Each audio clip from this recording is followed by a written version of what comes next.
So the principle of oneness is about taking time to stop,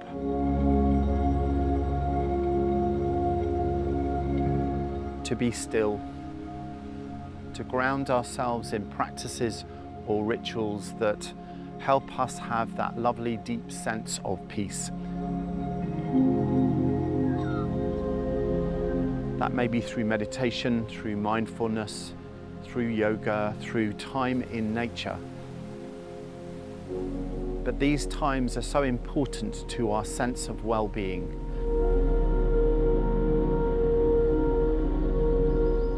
And a sense of peace in our busy lives.